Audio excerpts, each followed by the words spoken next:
No, he's out of here. Well, he was on for a second. He's out of here. Says, no way, leave me alone. Poor boy. Oh, What happened, Thumper? the Thumpy just does not want to hang out today. Anyways, I'm 2 minutes early, so hello everybody. I'm here just a second early. All right, let's find this chat here and see who is all here. We have Kathleen, Grace, Andrea, Sharon, Vicky, Leslie, Barbara, Polly, Mary Lou, Donna, Terry, Robin, Tracy, Mary Joyce, Tamala, Susan, Brenda, and so many more. Hello and welcome, everybody. I'm here just a few minutes early. Today is Sunday, and I'm Tiffany, your host of the I Lost My Sojo show. Because I'm serious, guys. I lost my sojo. I haven't been coming in here at all. Well, I did yesterday and the day before, but only because I had to. And when you have to do something, you don't want to do it. It's like you feel horrible about what you're doing. You don't have that energy, that mode that you're supposed to feel when you're sewing. And so when I feel those things of anxiety and feeling like I'm being pushed or have to do something or I need to get something done by a certain deadline or things like that, I really start to feel depressed and anxious and I just don't want to do it. But I obviously do because I have to, but I don't like that feeling. And that's where losing the sojo comes in. It's gone. I don't know what happened. It could be my medical. It could be that the weather, it's getting so cold. I do not do well with cold. Like anything under 70 degrees, I think I've told you guys this plenty of times in the past, I just can't do it. I would never survive anywhere that you guys live because I just can't do it. I cannot do cold. So here I am today to tell you guys things that you can do when you don't have the sojo, when you don't want to sew, but you still have that feeling inside that says, I need to play with fabric. I need to organize. I need to clean. I need to straighten things up because you want to do those things and you want things to be nice when you do finally realize that all that anxiety that's building up about having to get something done just finally eases. And you can actually come in here and it's nice and clean and it's nice and ready for you to sit down at your machine and work on a project. So that is where I am today. No sewing, literally. The machine is off. That's a first, right? You guys never see the machine off. So today I'm going to show you the things that I do to help regain my sojo because I need it back. But right now, I don't feel it. So, all righty. I hope everybody had a lovely Thanksgiving and got to spend it with all your family and friends and just everything that comes with being thankful for life and waking up each morning. All right, I'm going to move this out of my way. It can just go right here. First thing I like to do when I don't want to sew is I like to iron. I don't know why. Something soothing about it. Like it gives me a feeling or sense of completion, which is what you get when you sew. But instead, I get it with ironing. So what I do is I grab a scrap tub because I have multiple scrap tubs. And this one's over a year old because I found Halloween fabric from 2022 in it. So this is a pretty old scrap bin that's been piling up, and I threw it in the fabric room when we moved the house around. And I finally got this far down, and then Scott will tell you, this thing was a mound like this big. It was humongous. And in this last week, I've managed to get it down to hardly anything left in here. So I can almost see the bottom in some spots. So I've been really working on ironing up all of my fabrics. And what do I do when I iron them? Once everything is nicely pressed and you take that few days of just standing there at the ironing board, or you could sit, it doesn't matter. Standing or sitting at your ironing board and getting it all flat, I make piles. And that's where I'm going to turn the camera in 2 seconds and show you my piles. All right, let's go over to these piles of mine. You're kind of in the way. So right here at the ironing board, my ironing station, I have this lovely pile right there. That first pile is like crumbs. So it's all the pieces that are oddly shaped. And like I said, I found Halloween fabric from last year from an Open Gates box. They're just smaller pieces that are oddly shaped. I mean, like, look at this. I made a bag or something, or a bowl cozy. I don't know, but I mean, I have some oddly shaped car fabric here. I think it's from a round bag. That's what it's from. So I have all sorts of odd shaped pieces here. That's pile 1. Pile 2 is strings. Anything that is 3 inches or 3.5 about or less goes in this pile of strings. This is from last year, Open Gate box right here. So I just put all the strings nicely, and it's all freshly pressed into a pile. Then my bigger pile. So all these pieces right here, I can get a 5-inch square from this. So these are the pile of anything that I can get nice big squares from. There's some big chunks in here, as you can see, medium-sized chunks. They're all nice big chunks that I can get good-sized cuts from, because the next thing I do is I chop it all up. I also have, that was in the scrap bin, I have some 4 patches. I have some half square triangles left over from a Christmas quilt that I did, because there's Christmas fabrics in here. There's little snowmen on tone. I had a random flying geese unit, and I also had some diamonds that are 2 different directions that I was testing for something. So we have, blocks that go in here. These will just go into my block drawer. I have a drawer in my fabric room that keeps all my miscellaneous blocks.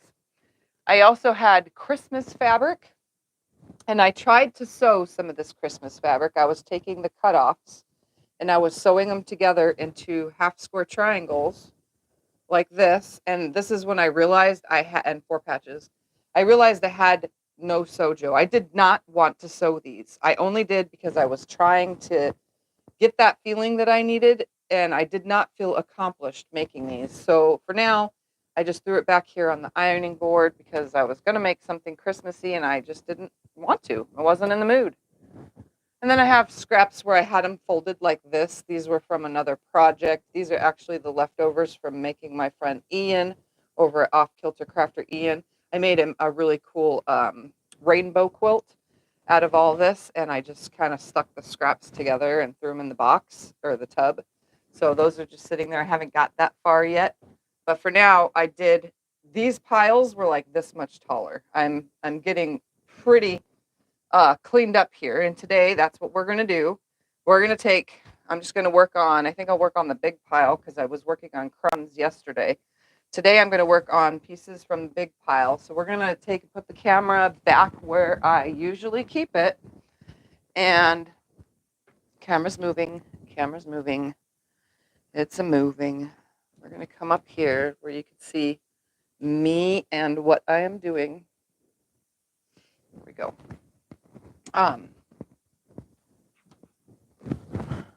Those bigger pieces I cut up. And if you guys have been watching my channel for a long time, I like to make my own pre-cuts, and that is why I pressed everything.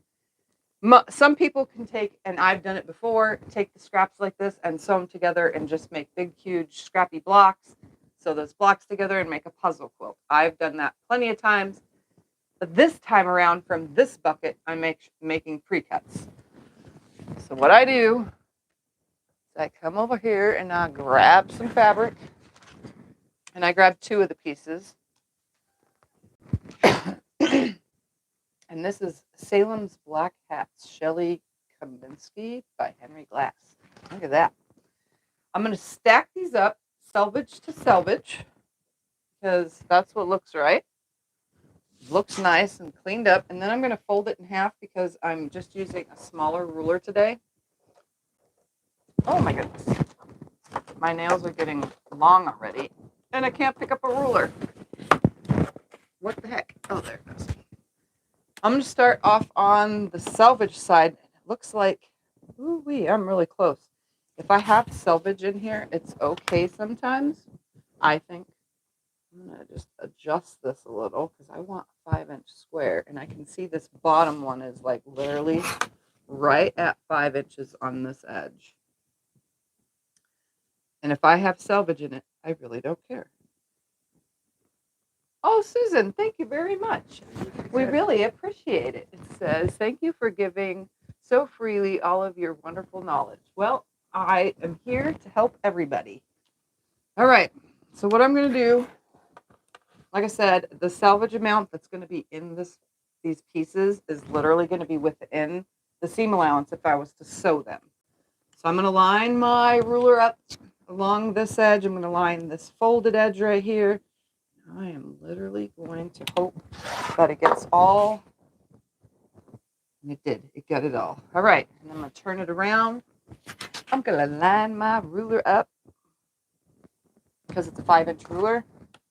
I'm going to make that cut right there, and as you can see right here, the amount of salvage that is showing is within a seam allowance. So I'm not going to worry about that. They're going in my 5-inch bin. I'm going to open it up. I'm going to even out one end, and then I'm just going to cut some 5-inch squares. And these pre-cuts will be used at a later date in later projects. So, and I got myself right here 2 5-inch squares to go in my 5-inch bin. And again, that salvage would be hidden. Sometimes I get salvage in it. Most times I don't, but you know, sometimes I do. And I was actually just asked earlier in a comment on my channel on one of my videos, why do I worry about cutting the selvage off? If you guys didn't know and you're new to quilting, the selvage is actually a tighter woven part of the fabric that is harder to sew through. So your needle has to punch through it harder than it would if you were just sewing through the regular fabric. Some selvages on some fabrics also are so tight that they gather tightly, and if you cut that off, it opens your fabric right up. It like unloosens it. I find that mostly with solids, that problem where that happens, but it can happen with most selvages. But we try to get rid of it because do you really want the writing or the little hearts in your block if you don't get rid of it? So that's one thing to think about. Do you have anything on your Christmas list yet? I have no Christmas list yet. No. I said you have too much. That's what Yeah. I told her. Yeah. I have too many things and nothing at the same time. All right, so I'm down to a little tiny piece. The next size that I can get from here comfortably is 2-inch. I'm going to go with 2-inch squares. So I'm literally going to cut off this little tiny, about a 1/4-inch piece. And then I'm going to turn it this way. And I'm going to cut a 2-inch square from right here. And a 2-inch square from right here, which leaves me with a 1-inch. 2 1-inch squares. So 2 1-inch squares will go in my 1-inch bin. 2-inch squares will go in my 2-inch bin, and 5-inch will go in my 5-inch. And I just make stacks. Then I reach over. I'm just going to grab a couple pieces of fabric, and I do the process all over again. Read on your shirt like they like. Oh, my shirt says, I sew so I don't choke people. Save a life. Send fabric. Scotty got it for me online. He found it. He said, that's the perfect shirt for Tiffy. All right, so I'm just going to do the same thing, this fabric, and I'm going to go with 5-inch squares because that's the first number on my size list of what I can get from here comfortably. And this is all you guys are going to see me do today is cutting. So there's 5-inch squares. And this next piece, we're going to see how big I can get it. And it looks like, ooh, I'm not going to get 1.5. So I'm going to go to 1 1/4, and I'm going to show you what I have severe OCD when it comes to my scraps. Before I do anything, we're going to pull this box that you've seen right here in the corner, and I'm going to open it, and you're going to see this is my strings bin. Do you see how organized it is and how nicely cut that fabric is? Have you made any repurposed clothes from quilt scraps? Have I made repurposed clothes from quilt scraps? Nope, I have not. All right, so I put it in there. I helped Lexa make her skirt, yes, and that's from regular fabric. It was cut fabric. Yeah, so I have a nice organized bin of strings. Strings, I don't know what it is, but I like them to already be straight on the edges. I don't like them crooked. Don't ask me why. I just don't like them crooked. So I make sure all my strings are nice and straight. They're all random sizes. They could be 1 inch, 1 1/4, 1 1/8. They could be 7/8. Some of these strings are 7/8. But they're like all up to about 2.5. I don't put anything 2.5 in here because I cut 2.5 down to 2.5-inch squares. So that's my strings bin. So I'm going to just slide it back over there and leave it open because I know I'm going to get more strings while we're here today. And now I'm just going to cut, again, 5-inch squares until I get down to the end. I do not put smaller pieces into my strings bin. So if I have like a 1.5-inch strip by 5-inch, I don't put that in my strings bin. That on its own creates strings when I get down that far. When I do piano keyboarders, I have leftover pieces. They're usually in there. But I definitely cut the rest down. So I make 5-inch squares first, unless they're bigger pieces, then I start with 10. These are not very big scraps. And then I open up where I folded it and see what I can get. And it looks like I'm going to get 1.5 comfortably. So I'm going to get some 1.5-inch squares from here for my 1.5-inch square bin. And this is how I'm able to make quilts that are like my 4-patch plus quilt that I did a video on recently. After the live, I'll put a link to that in the description below the video. And that way you guys can go and watch that. That's what I do with a lot of my pre-cuts and stuff like that. And then I just stack them. So I'm putting these on top of these until I have a nice big stack of 5-inch squares. And then I put them in the drawer in the other room. Because that's where the 5-inch square bin is in the other room. Holy moly, is this like exactly 5 inches on one side?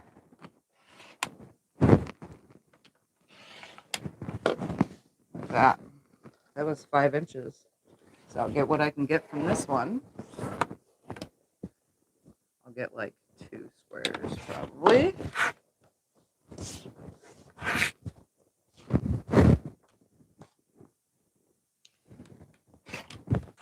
And I find this very therapeutic. When it comes to not having my sojo, I definitely don't mind coming in here and cutting my scraps down. Oh man, it's like, is it 2.5? It's 2.5. So I'm going to get 2.5-inch squares from this. You could use the strings to stuff things if you want, but I kind of don't recommend it because whatever you stuff, like Scott asked, if you guys recently saw, I stuffed a bean bag with leftover batting. Well, he asked, well, why can't we use the bags of this right here? All these cut off pieces. Well, when this gets full, this is like 10 pounds or more. It's really heavy. And even Scott said it's heavy. These bags get really heavy. If I would have stuffed that bean bag with all of this, not only would it have been lumpy, like super lumpy, but it would have been so heavy we would be dragging it around because it would be really, really heavy. That'd be like a 50 or 60 pound bean bag. And you definitely, if it's for a child, don't want a 50 or 60 pound bean bag. When it comes to a pillow, if you want to stuff a pillow with it, that's going to be like a 20-pound pillow and it's going to be lumpy. That's the only reason why I don't use this stuff, strings or cut off pieces, as stuffing. You can, but that's on you if you want to lift that. You can make little weighted animals or dolls that sit, on a shelf, and the bottom, the butt area needs to be weighted so that the legs can dangle off the shelf or something, like a stuffed bear. But honestly, I wouldn't. I would use sand, because some of those you put sand in them and it's like a, little stuffed thing that stays nicely put. But yeah, I definitely don't recommend using strings for stuffing. All right. So again, let's start with that magic number. 5 inches is what I'm using. I try to line everything up so that it's nice and straight at first. And make sure that I have a straight line on my ruler on the fold as well, because we definitely don't want a bow, because we're trying to avoid the bowing so that we can get nice cuts from that. But right here, I don't know what it is. Maybe it's the rotary cutter, having this one the way I cut, and it doesn't hurt my wrist. I can sit here and do this for hours, and neither do either of my hands get fatigued from this. I just find it therapeutic. So no sojo, iron and cut fabric. All right, so I have a 1.5 inch strip here, and I'm just going to cut this up into 1.5 inch squares for my 1.5 inch square bin. It doesn't always need to go into my string bin. It can go into whatever size you want to cut it down to. So I'm going to go ahead and use a smaller ruler for the smaller pieces.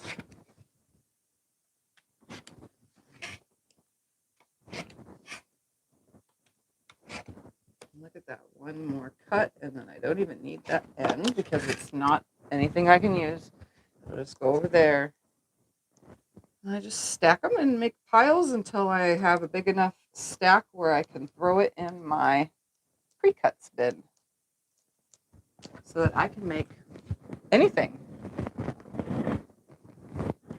All right. Turn this, cut some 5 inch squares from here.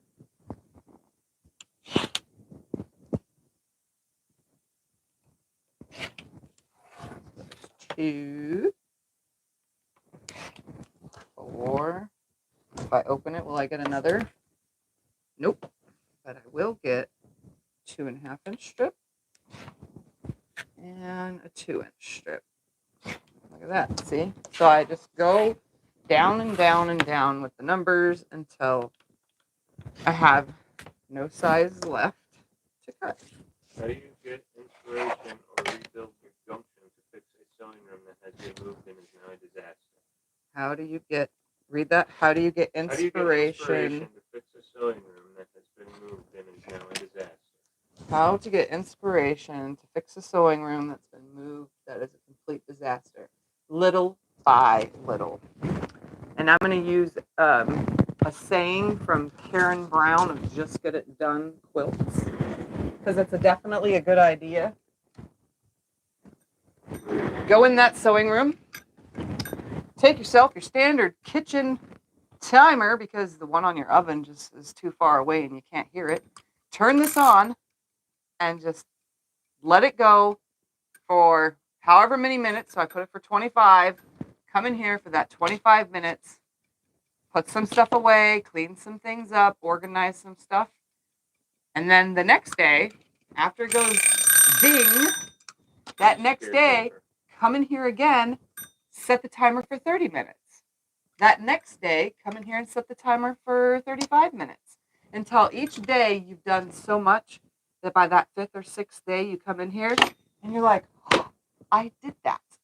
So timer, time yourself. You can do it twice a day. You can do it 3 times a day. Set it for 25 minutes, 3 times a day, because you're retired, you're at home, and you have nothing else better to do. Or if you have a job, come in after work, you know, while you're still a little bit hyped right before dinner, turn it on, come in here, clean it up, do what you got to do.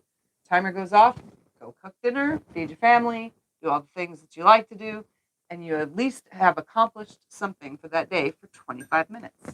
The timer idea is great. When I watched Karen Brown's video a long time ago, because she said it like 500 times, I was like, ooh, I have a timer. I went and grabbed it from the kitchen, and Scotty was like, why do you have this timer in your room? I was like, so that I could time myself doing things. You don't use it. You spend all day in here. I spend all day in here, though. But I'm just saying, like, over time, you'll realize you spend more time than your timer has available to count down. All right, I'm going to reach for some more pieces. See what we can get from all this. Here I have 2 pieces that are almost the same size. Or they are. Let's see how big they are. They are not the same size. They're not 3.5 inches.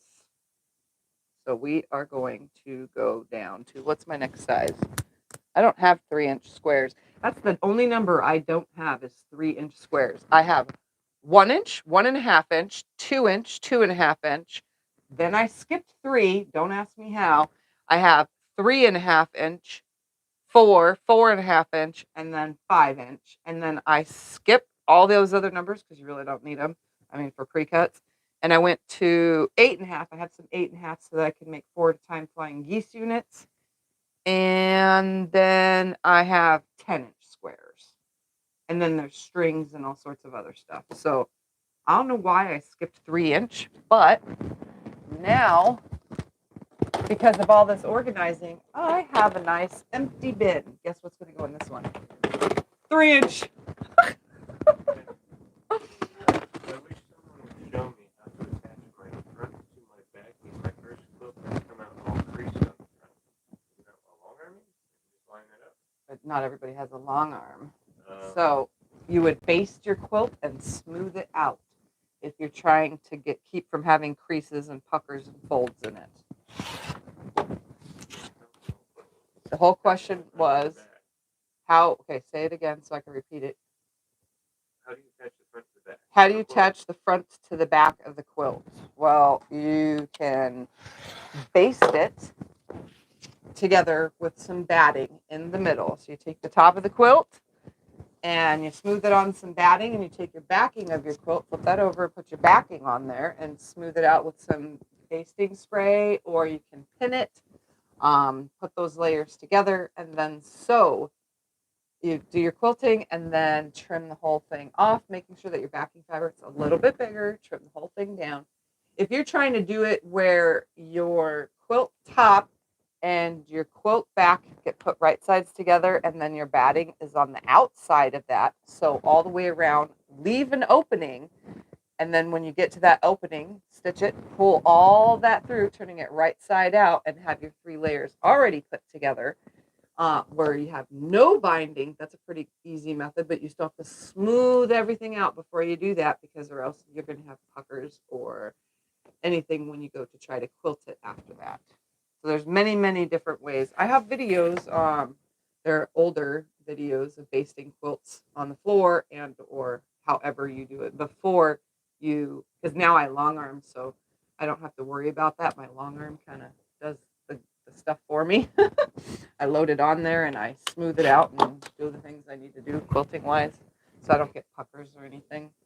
But yeah, I have some older videos if you want to go check those out on how to baste the quilt and try to keep from having puckers and so on and so forth.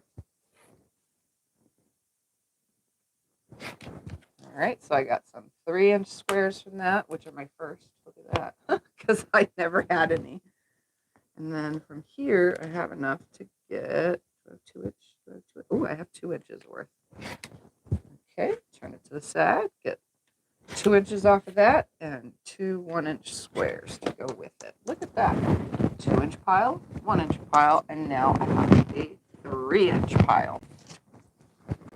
I have to find some painter's tape so that I can mark my empty bin with a 3-inch mark so that I know that that bin is now 3 inches. All right, so here is a piece. We're wondering, why does it look like that? Why is it 2 different sizes at fold? Well, this is the cutoff to the back of a quilt. As you can see, one side is fully straight when you line it up, but it kind of goes a little veered off. That's because this was cut off from the back of a quilt when I trimmed the quilt after quilting it. So what I do is I line it up as best as possible, and I fold it with the smaller pieces towards the outside so that I can see how small they actually are. And then I would straighten it up. Or right where it starts to get small, this is what I do sometimes, right where it starts to get small right here, I cut that away. Just like that. This is now a bigger chunk to do bigger squares. And then right here, I can get about 2.5 inches till right there. So there's enough for 2.5-inch strips. When sewing together in the second option, do you put the matting on the top or the bottom when sewing? It doesn't matter if it's on the top or the bottom, but it's easier if it's on the bottom so that you can see your quilt top and your quilt back on where to sew your 1/4-inch seam. But if you did it the other way, if you have some kind of way to mark it from having the batting on top, it would work, but it still works either way. About 2 inches from these right there. And then the rest is about the same size. I'm going to fold the rest of it now like this. Try to line it up. And I'll get 1.5 from this. And see how easy that is? So I'm going to line this up, make a nice straight line. Everything's nice and square. And yes, this is a waist right here. This is a pretty big one, but it's less than 1 inch. So I don't need that. It just goes in my trash pile. Go to this side. Trim it to 1.5 inches now. And I can either put it in my string bin or I can make 1.5-inch squares from it, which is what I'm going to do. My microphone's, is it rubbing? It's hard to keep that microphone doing what the microphone needs to do. Especially when my hair is down, it rubs on it and the shirts don't stay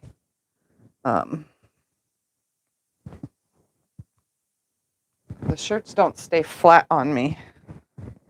They like yank up. Unfortunately, I cannot control that.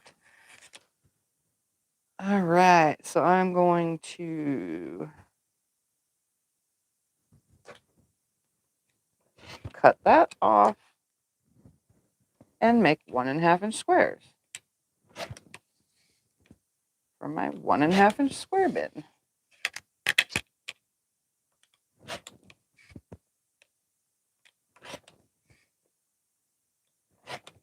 And it's okay to have plenty of repeats in your bins, because little projects that you make, you could say, oh my goodness, I have exactly 20 of these in this color. Perfect. You know what I mean? So it's nice to have repeats in there. 1.5, and I can get a 1-inch from this. Turn it and get a 1-inch. Ta-da! Oh, I got 2 1-inches because it was still on the fold. All right, so there's that. And then I have a whole nice big huge stack of 1.5-inch.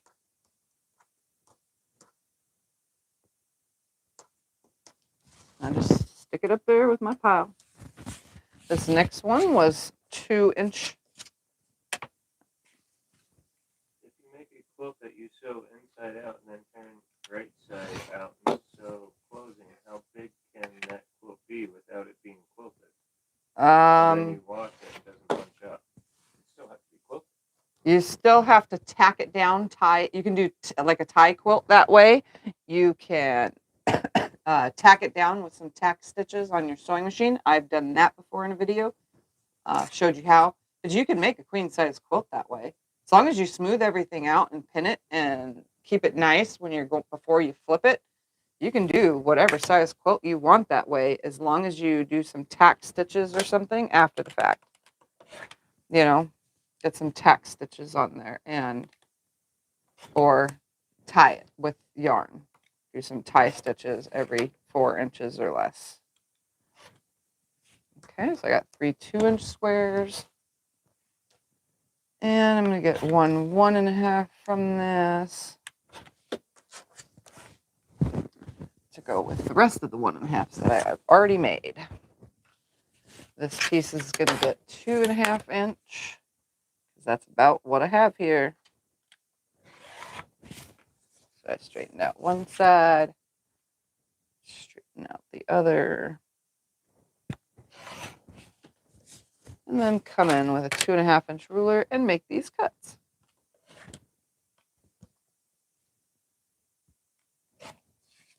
And before long, I have usually, when I'm not talking or distracted, I usually end up with such huge piles of pre-cut pieces. My 2-inch ones or 2.5 inch pieces fit nicely into my tubs if they're stacked nicely. All right, I'm gonna get a 1.5 and a 1 inch. And look at that. 1 inch and another 1.5. I literally just sit and do this over and over and over again. All right, so this one, let's see what I can get from here. Ooh, I can get some 3-inch for my brand new 3-inch bin.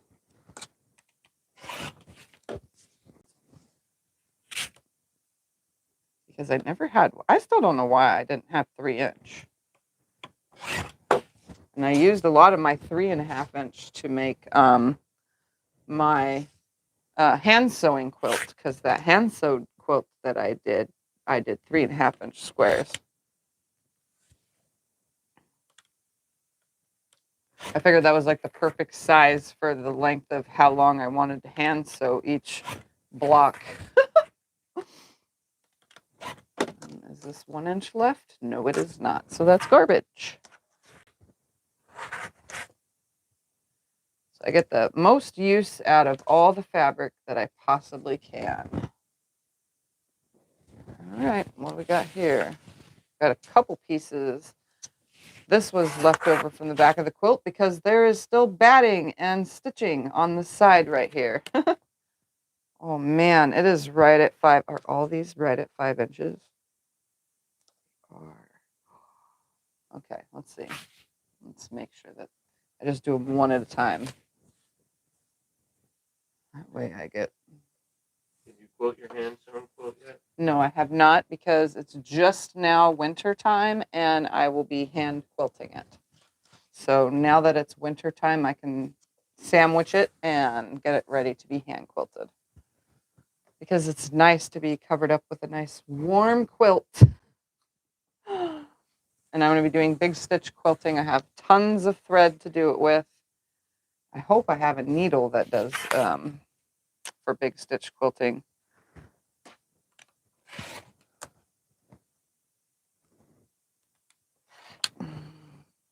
Okay. There we go. Did everybody get to do some shopping for Black Friday?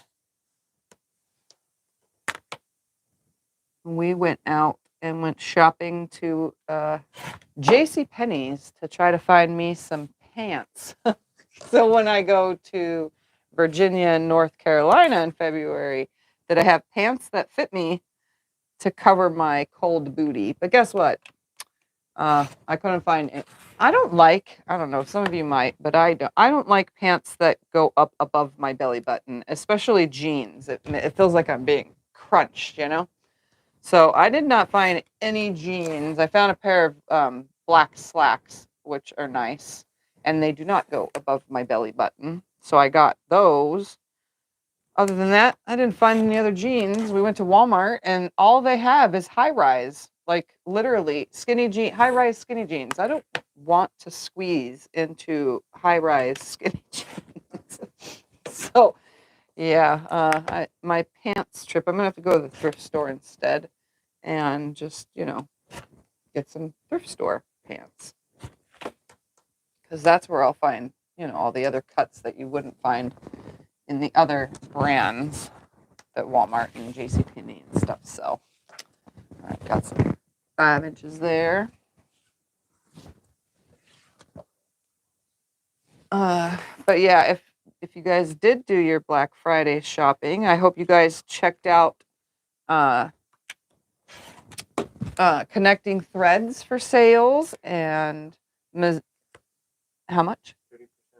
30% off for site-wide for Connecting Threads. Or Fat Quarter Shop had 20% off for their Black Friday. And then if you checked out, I don't know what QBPN had, one of my other ones. But SewingMachinesPlus had a ton of machines for Black Friday. Like, there were so many machines available. I looked through all of the sales. I was like, wow. They had some good Black Friday prices. And I think they're still on because they're doing Cyber Monday as well, which is tomorrow. So don't forget to check out my affiliate links when you guys do some shopping on those websites, because that helps my channel out as well while you're shopping, and it doesn't cost you a thing. So I'm cutting. What's the best batting to use? The best batting to use is whatever batting you like. Honestly, I cannot give you an honest opinion on batting. I have used all sorts of batting, from really cheap stuff to the expensive stuff, and you know what? I like them all. There's only a couple brands like Mountain Mist. I don't like Mountain Mist. I think Walmart sells that and Joann's sells that. I don't like it. I don't like the way it quilts on my long arm. I don't like the way it feels. So there's one brand that I just don't like. But other than that, I've tried so many brands. So I say go with whatever is best for you and what you like. You can use wool, cotton, polyester. There's bamboo batting now. They have all sorts of batting. They have 80-20. They have 80-20 bamboo. They have some blends with some other synthetic blends that are recycled materials, I've noticed. I've never bought any of those, but I know that they're available. So that one would be on you when it comes to batting and what you like and what you want in your quilt. So you're going to show any of your hand quilting when you do start to hand quilt? Yes, I will show hand quilting when I do start to hand quilt. It's not going to be, I'm not going to sit on camera for, 2 hours or so while I'm doing it every time, but I'll probably show, when I first start, so you guys can see how sloppy I am, because I don't know what I'm doing. And then I'll maybe show, how far I'm getting during the progress of it. But yeah, you guys will see the process of my hand quilting, something I've never done before on my channel. So yes, no worries, you will see that. Especially since like days like today where it's so cold outside for me. It's like 62 or 63 is today's high. And it's windy and it feels like it's 57. Like it literally feels cold out there. And I don't like cold, anything under 70. So yeah, anytime I step outside or even look outside, I get the chills because it's just so cold. Anything under 70 just drives me nuts. And I know you guys are like, that's not cold. But this morning it was 42 degrees. That's cold. I don't care where you live. Bamboo batting, what they put in comforters? Bamboo batting and comforters. Honestly, I think polyester is what's inside comforters, because I've torn 2 comforters apart now to use the batting that's inside of them. When I first started, this was years ago, I tore 2 of the kids' twin size comforters apart to use as batting. And you know what? It was polyester. So, and after they've been washed a long time, if you don't use a brand new quilt or a brand new comforter to make a quilt with batting from the inside of it, after it's been washed like 500 times because it was something that your kids used and needed to be washed all the time, I would 100% say don't tear it apart, because it's going to be like chunked up in there. Scotty's taking you to see that as soon as he moved, the cat went into his chair, like always. But yet he didn't stay in my chair when we tried to put him on when I first went live. He does not like my chair. Maybe because mine swivels. This? Where? No, there's no new project anywhere. No. It's just scrap piles. No, there's just scrap piles kind of everywhere of things that I separated and stuff from all my scraps. Ooh, this one's not. This one's 1.5.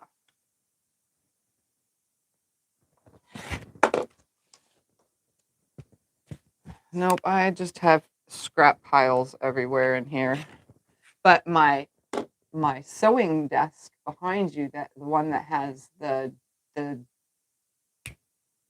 DU1181N, for making bags, that is mostly cleaned off now.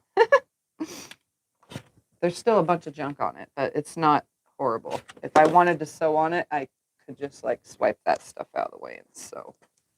All right, that one I got 1.5 inch from and 5 inch and 1 inch.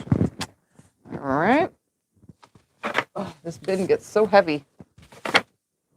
I'll grab some more. Why don't we sell the salvages on eBay or Etsy? Because I don't need to. Why does anybody want my salvages? Most of my fabric, well, not most, I could say a lot of my fabric came from Walmart. It's not expensive fabric. And then the ones that I do have salvages of the expensive fabrics, why do you want it? It's just a little piece that has 5 little turkeys on it or something that are in different colors to show what color is in the fabric. Honestly, I don't think anybody wants my salvages. Some of them are tight, so you can tell, like I was talking about earlier in the video, the selvage is thicker, it's woven tighter, and you can see it wrinkle. I don't know. I don't understand this. I know that people like it, and they look really cool. I've seen plenty of salvage quilts, but honestly, I don't use them. I've showed 4 at a time flying geese before, but I'll show it again in the future. Not right now because yeah, it's in another video. I'm not in the mood. Do you like making bags on the U11? 81N. Yes, I love to make bags. And that machine makes it so much easier to use vinyl than using the TL2010Q.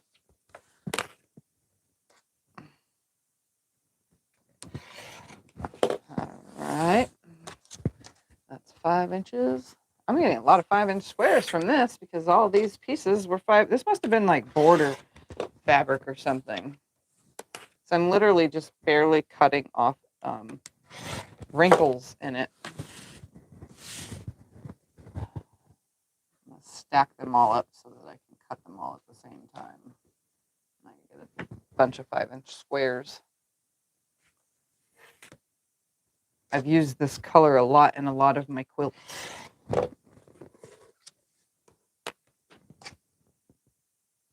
I think this is how my cutting mats get so messed up so quick. Because not only do I cut for projects to make video tutorials for you guys, and I, cut a lot.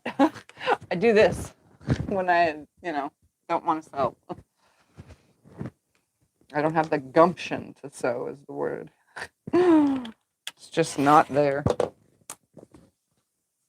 I've been quite content actually lately with just hanging out in bed. It's like being in a recliner because I have a reclining bed, I'm quite comfortable just sitting in there and watching The Blacklist, which is the show I've been watching, or me and Scotty watch movies. Like, we watch a lot of movies. Or he'll watch a movie while I'm watching somebody on YouTube. Yeah, you're watching TV or Becca. Yeah.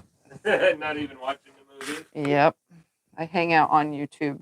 Not as much as normal. Like, I wasn't on Becca's for Friday night.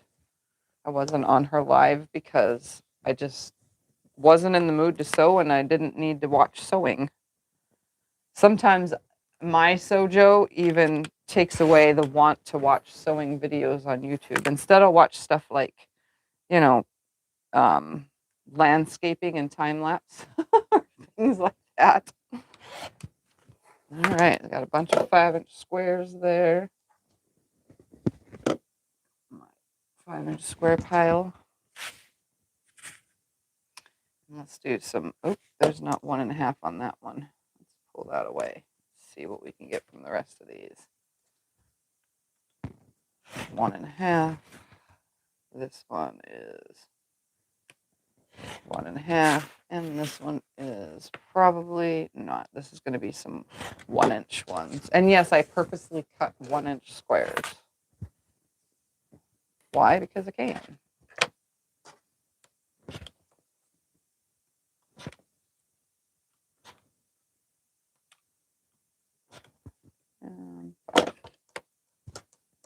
I just got 5 1-inch squares from that piece. And then these ones are both 1.5.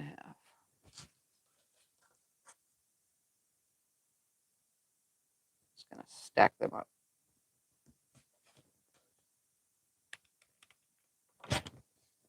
And I'll get 3 1.5 from this. All right.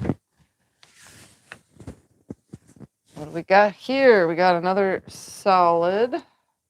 I even cut the solids up because I put them in the pre-cut bins. It's no big deal. I used to have a bin specifically for solid strings, but now I don't. I've used them all up. All right, this one's getting 5-inch squares. I like cut that all off at the same exact time. All right. There. Get it? Yes, it did.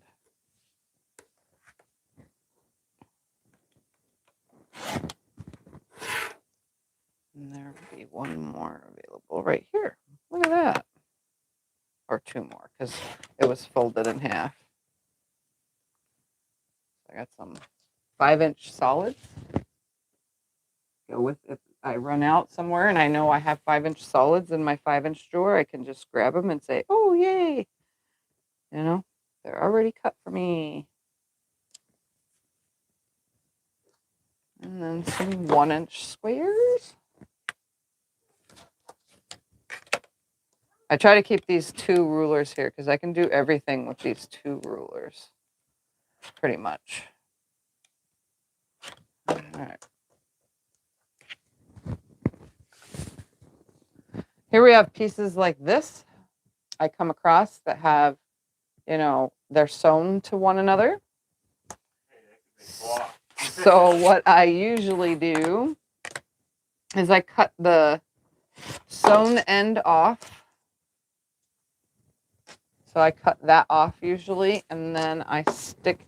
Now, this is if I feel like sewing it into a half square triangle and I have plenty of, like, say I have a bunch of half square triangle pieces that are this size. I'll save this to the end and I'll put it in my crumb pile.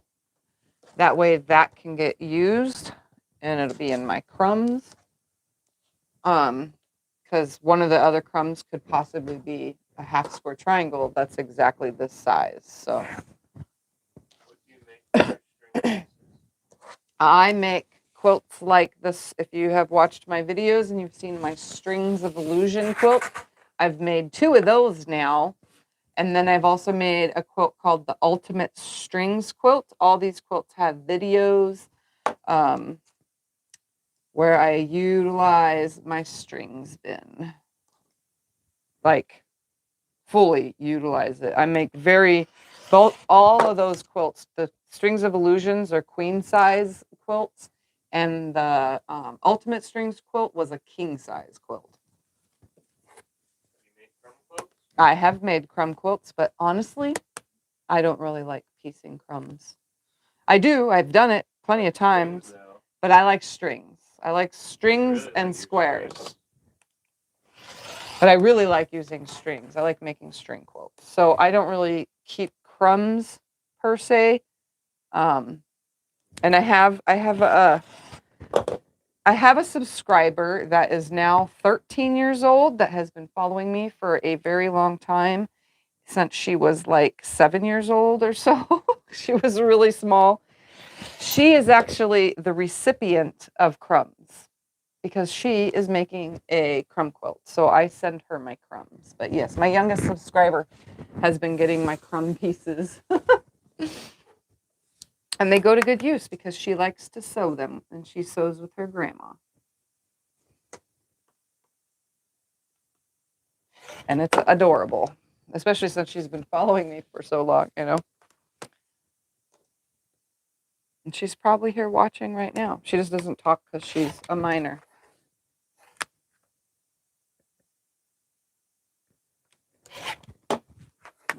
Okay, let's see. What do I get right here? Nope. Let's open it up. What are crumbs? Crumbs are crumb bin.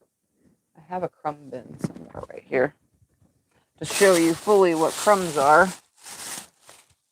Oh, it's not on top anymore. It used to be on top. So I have a bag that is fully filled with pieces that are strange cuts. Oh, where's the bag?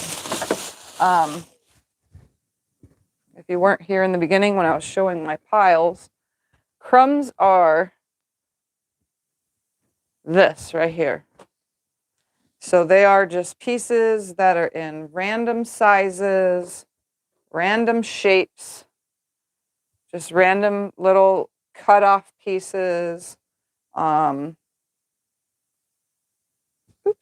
They could be curved pieces. They could just be messed up cuts of some sort that have whatever. These are the crumbs. I actually have a full bin of them buried in the closet that I'm not going to dig out, but these are crumb pieces.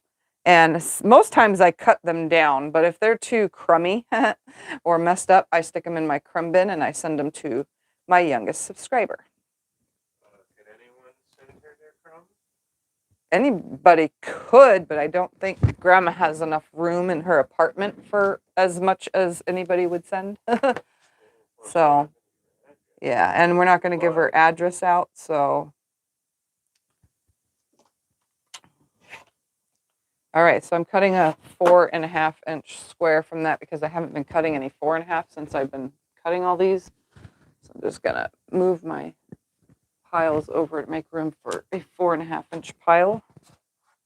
So I don't always have to cut them down into smaller pieces. I can make 4.5 inch squares and 3 inch squares after my 5 inch. This is gonna go over here in my crumb bin. Then I come to pieces that are pretty large. So this is a piece to piece because I, used it for a border and there's a seam right there. So that'll get cut down. But here's a bigger chunk. This chunk I can get 10-inch squares from. It is big enough for 2 10-inch squares and then whatever else from the rest. So, yep, this is my penguin fabric. I like penguins. They're cute. Yep. So I am going to straighten this out. And I'm going to cut some 10-inch squares from the penguins. And that will go in my 10-inch bin because I have a bin that's for 10-inch squares too. And one of these days, I keep these bins not only because I can just make a quilt when I want to make a quilt, any kind of scrappy quilt. I have a 10-inch bin full of 10-inch squares. I just match them all together and call it a day. But also, say you buy a charm pack or a layer cake or 2.5 inch cut, piece, 2.5 inch, I don't know, mini charm, I guess is what it's called, or any of those pre-cuts. Say you buy those. And say there's 3 or 4 fabrics in there that match, and they really, to you, don't go with it, or they are too close to the background color that you chose. If you have the pre-cuts, like me, already big, huge pile of 10-inch squares, all I have to do is dig through the fabrics that I have in there and go, oh, look at this. I have 4 pieces or 3 pieces or whatever of a fabric that literally goes with this line. So I have those pieces already there. I just swap them out, put the 10-inch from the pre-cut into my bin and put the other ones into the quilt because, it matches. So I have those for that reason as well. So my 5-inch square bin, I have pulled from that so many times. And I've actually done it on video, on camera. I'm making a video for you guys where I went to my 5-inch bin and I swapped out 5-inch squares from a charm pack for 5-inch squares that I had in my bin. And the reason for that is because it matched my background too much. So that's a good idea to have these pre-cut bins as well. And that's if you have the space for it, because as you can tell, I have a whole entire shelf here. That's not even all the sizes. The 10 inches on the other side of the table. My strings stay under a shelf over there. My 2.5-inch strips. Again, you can do it with jelly rolls as well. I have a bin that has over 2,000 jelly roll strips in it underneath the shelf behind you guys. And then my fabric room has all the other things like fat quarters and actual layer cakes and stuff like that. So yeah, all that stuff is, you got to have the room to have all these bins of your own pre-cuts, but if you only buy 10-inch or 10-inch layer cakes, then make sure you keep yourself a stack of 10-inch squares from your scraps. Or if you only buy charm packs because you like all the Missouri Star Quilt Company's charm videos and you like to make those quilts because they're easy and familiar, then I would say keep a stack of 5-inch squares from your scraps so that way you can make whatever, from that. All right, so I'm going to line this up on a line now that I've made a straight edge. And that is a nice line right there, nice line right there. I'm going to come over 10 inches. This is 5 and 1, 2, 3, 4, 5 on the table. Or from 16 to 26 makes 10. I'm going to line my ruler up and cut myself some 10-inch squares.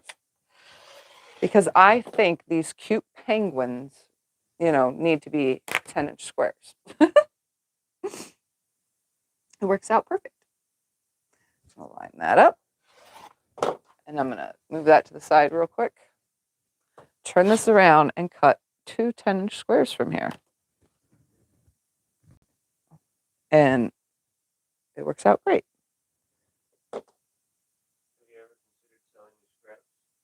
I have considered selling scraps, and then I think about it and go, that's a lot of work that I really don't want to do at the same time.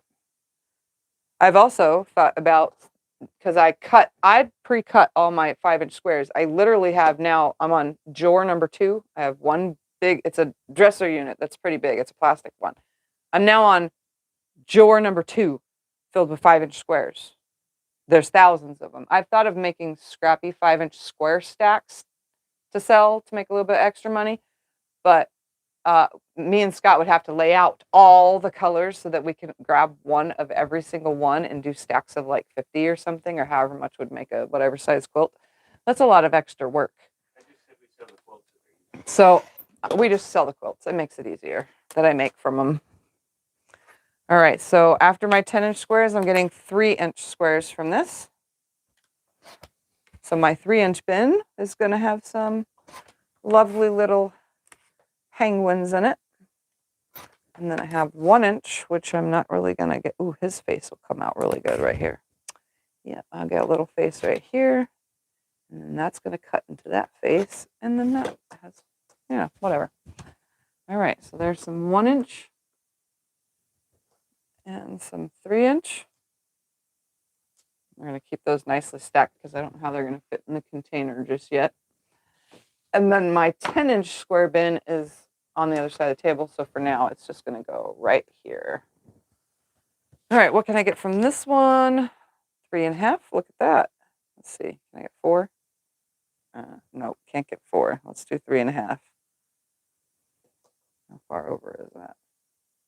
Yeah, that's definitely right there. Let's see. Ooh, I can get 4. Right there. Okay. Yep, I can get 4-inch right here. Penguins. Yeah, the penguins. This is actually the border to that quilt that just got auctioned whenever we did the Sundays de-stash. This is actually the border from that quilt. This is what left over from that. Because I had a yard of it and I used it up. Right there. This is 4 inches, right? 1, 2, 3, 4. Yep. Sometimes I have to make sure because I've actually cut before, and then I went the next size down. Like I thought I was cutting 4.5-inch pieces, and I actually cut 4-inch, and they were 4-inch by 4.5, and I was like, this looks weird. These aren't right. And I measured. I was like, oh man, I messed up. So I try to like pay attention as much as I can.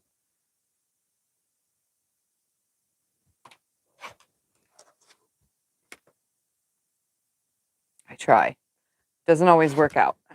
All right, will I get 2.5 and whatever from this? Ooh, that's awesome. I'm glad when people love the things that I make. Well, I'm glad your niece loved it. All right, so I'm going to cut a 2.5 from this, and then I will get 1.5, and then a 1. All right. 2.5 inch pile. And my 4-inch. And I'm going to show you guys what my 4-inch tub looks like since I can get to it at the moment. Oh, you're moving the thumper. I'm going to pull this out so that you guys can see what my 4-inch bin looks like. So the 99-cent store, the one that's actually called the 99-cent store, that's not 99 cents anymore, but it still has the name. The dollar store's not a dollar. Yeah, and the dollar store's not a dollar. But anyway, the 99-cent store sells this tub right here that has these clamps on the sides. I love that, actually. I wish I can go there and get some more tubs, which I probably should soon. But this is my 4-inch bin, and it is now where you have to push everything out of the way. But as you can see, my 5-inch squares used to be in bins like this, but they stacked this way instead, and they got too full too quick. So imagine 3 of these next to each other. That's how big the drawer is that the 5-inch squares are in. But I love these bins right here. I wish I could put all my pre-cuts in these kind of bins, but every time we go to the 99-cent store, they only have like 1 or 2. So, you know, I get 1 or 2. And then I paper tape everything that says what it is. So this says it's 4-inch solid and mix fabric squares in here. So I make sure that everything is marked, but I have a few of these. I also have a tub like this. It has a regular snap lid that I also got from the 99-cent store before they had these ones. It's overflown, but it's my salvage to salvage random with the fabrics. So anything that's less than 2.5 inches and not a 1.5 inch, which I have 1.5 inch full length strips over here, are in that other bin. So like 2 1/4, 2 1/8, 1 3/4, blah, blah, blah. All those sizes are in, and it's essentially just yet another strings bin, but it's the full width of fabric string bin, if that makes any sense. But yeah, this are the kind of bins that I use to keep my bigger squares in. All right, I'm going to cut away this seam from here. Sometimes I rip the seam apart and then I press it. Like I'll do that at the iron when I notice there's a seam in something. I have also made my pre-cuts with a seam in it. So some of my 5-inch squares actually will have a seam with a pressed open seam in the 5-inch square of the same fabric, and it's matched up because it was border fabric, so it looked okay. Anyways, I'm going to cut a 4.5 inch square from here because that's about what I got going on. Make sure this side is nice and straight, and it is. And one more side because I didn't really measure it from there. All right, that's 4.5. So that's going to go in my 4.5 inch bin, which is, where's my 4.5 inch bin? Oh, it's over here on the shelf because they lay sideways because I don't have as many anymore. All right, this is 5-inch right here.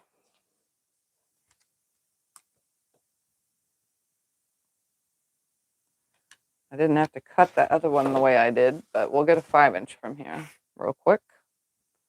So I have one 5-inch penguin. Go in my bin. And 2-inch from here.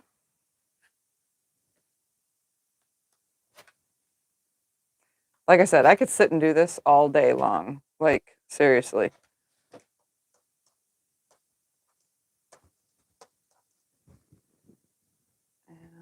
That's right there. What sizes would you cut for flange binding? Flange binding is your main fabric that you see on the sides. That is 1.25, so 1 1/4 inch strip, and then the flange itself, the little tiny strip that you see, that's 1 3/4. You know how I know that? Because I actually wrote it on the side of a box so that I'd never forget it. So I realized it was on the side of the box. I turned the box around so that I can always see it. Maybe that's what you're seeing is the thing that says flange binding over there in the background. You must be able to read really well. Everybody, some breast cancer fabric. Will I get 10-inch squares from this? Let's see. 2, 3, 4, 5, 6, 7, 8, 9. No, I will not. So we're going to do 5-inch squares from this. It's kind of a funky piece because I made a shirt. I made a tank top out of this fabric. The tank top didn't turn all that great because it did not fit my chest. But I tried. At least I'd made a tank top. So, all right. So I'm going to cut some 5-inch strips from this fabric, and it's going to go in my 5-inch bin. And I won't get 5-inch from here, but I will get. So I get these weird sizes. 1, 2, 3.5. And I get 3.5, and then I get these weird pieces like this. Some people put these in their strings like this. I, on the other hand, do not. I don't like wonky strings. It's just something that's OCD inside of me. So I actually cut it down to whatever size I can get from the biggest part of it. So we're going to get 1 inch, and I know that my 1 inch starts right there. This is garbage. This is now a string right here, and it's nicely cut. And that just goes in my string bin. All right, we're going to start with 3.5 and work my way down to those 5s, or up, because that's actually an up number.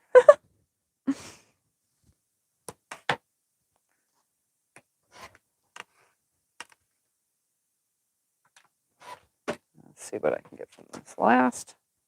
What's the name of your rotary cutter? My rotary cutter is a Martelli rotary cutter.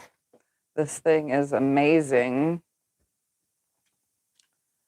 2.5-inch squares and 2 1-inch squares from that. 2.5 and some garbage. Here's my 3.5, which I didn't have a pile for. All right, let's do the 5s.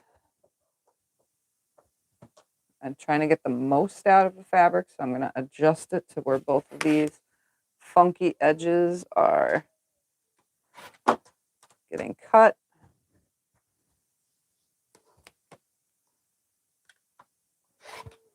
And then I'll get another one right here on the fold.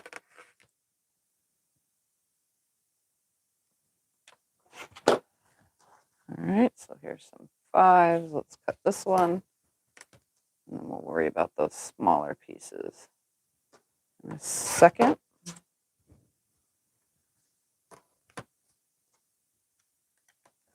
And then open this up.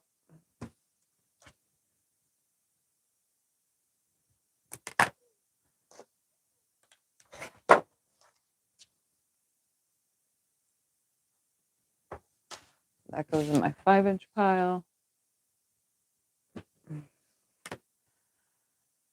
We got a 4.5 available from here. We're going to cut 4. No, wait. What did I just cut? 1, 2, 3.5. I cut 3.5. See? I thought I did 4.5, but I didn't. And then this should be 1.5 left. Yep. So I'm going to get 2 1.5s. 3.5. And what's this one? 3-inch. We'll get a 3-inch from this one. Cutter come both right left-handed? Yes, they do make a left-handed, which is a blue handle. So if you look up Martelli cutters, the blue handle is left-handed and the red handle is right-handed. 2-inch and 2 1-inch. 1, 2, and that's 3.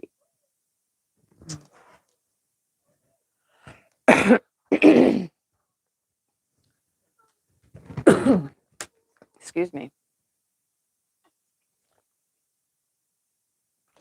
I'm also, could be part of the Sojo thing, is I also am getting over a cold.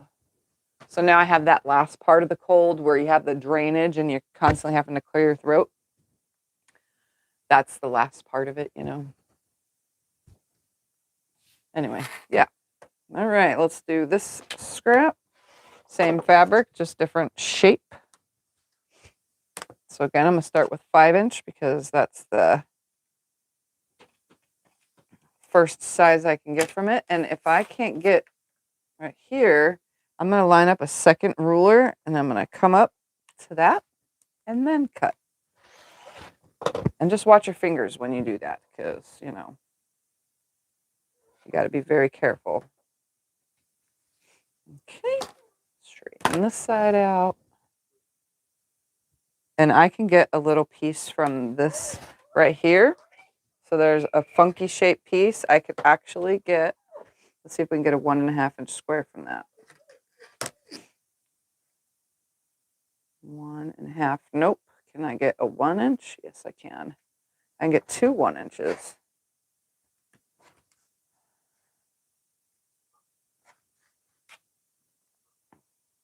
So I got 2 1-inch squares out of that funky shape at the bottom. So instead of putting it into my crumb bin, I got actual sizes from it. You cut your leftover batting down the same way? I do not cut my leftover batting like this. My leftover batting goes, depending on the size, and I'll show you right now. Over on this side of the room, I keep big chunks like this. So here is a nice big chunk. This is a table runner or a wall hanging's worth. Okay? So I keep big chunks like this of my batting, and it's usually folded up. I have other sizes like this right here. This is definitely a wall hanging's worth. You can see it's long and skinny, and if I'm looking behind the camera, I actually have a wall hanging that's this shape.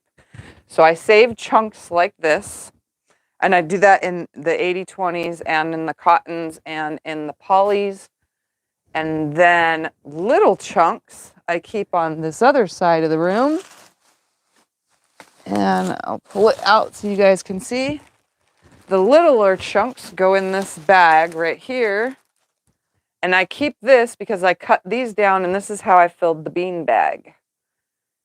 So all this will get chopped up into the bean bag, but there's also like, you know, sizes like this in here. But yeah, all that batting just goes in these bags. I do not cut them down any further than that. And then on this side of the room also where I'm at, I also keep the thick poly because if I want to do like a, say a wall hanging, but I need definition, I have a nice big chunk for the long arm to get real good definition. And also these pieces can be used for trapunto, which is a different kind of quilting where you add extra batting underneath. So these bigger chunks can be used for that. And then I keep a different version of 80/20 on this side of the room as well.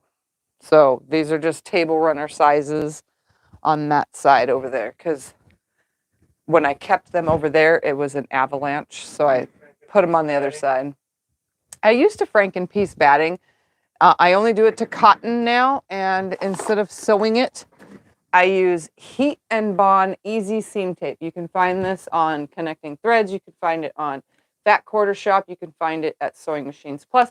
You can find it at Walmart, Amazon, and all those other places. But I use this Heat and Bond Easy Seam Tape now, which for cotton batting, perfect.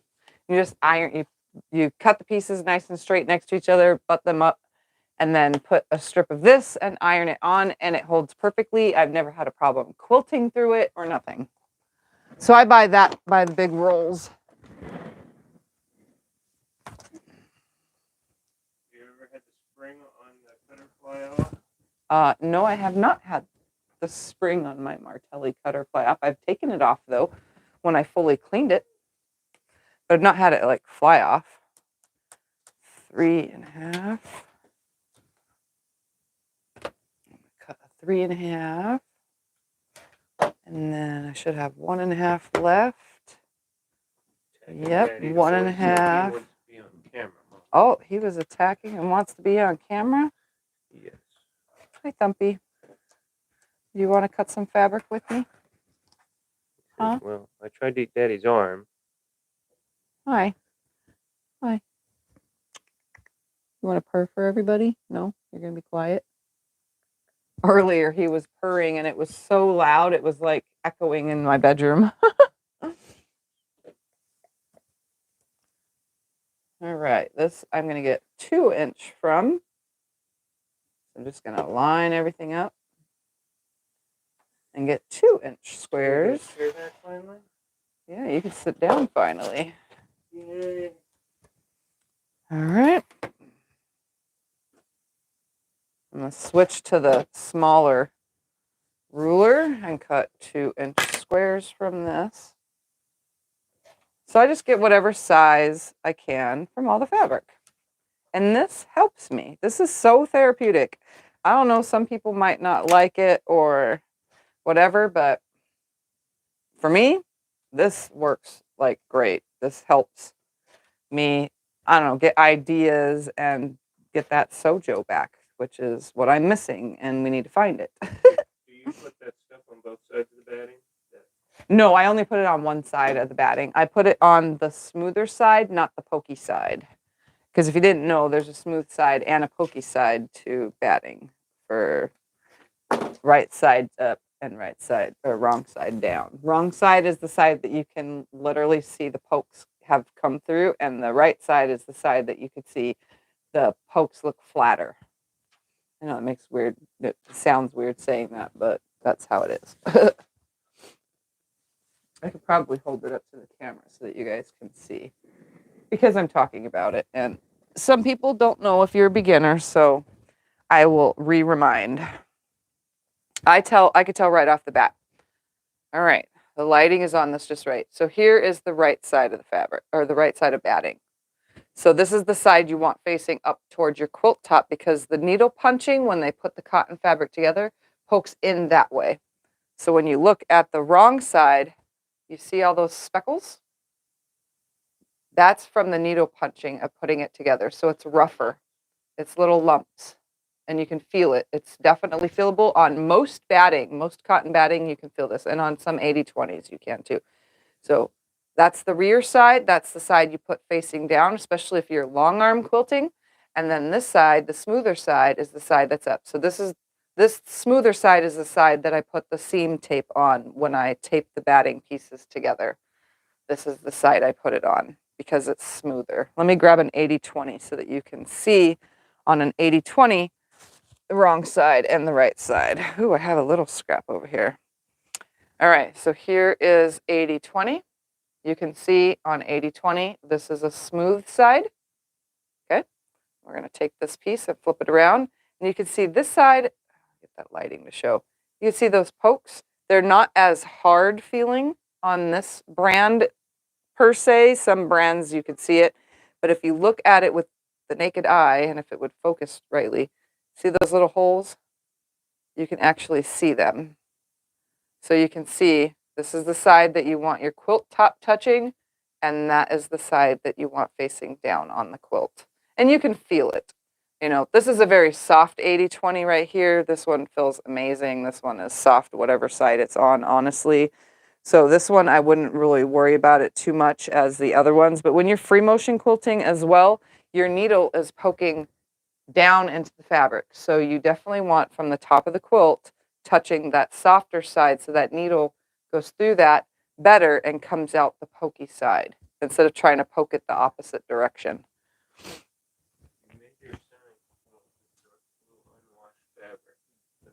would have shrunk after you had washed them. So you made 9.5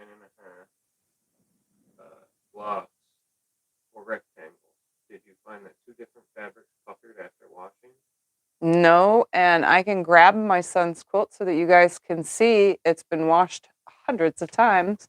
I will grab that because it's like literally right on top, and you guys can see how it turned out after being washed a zillion times.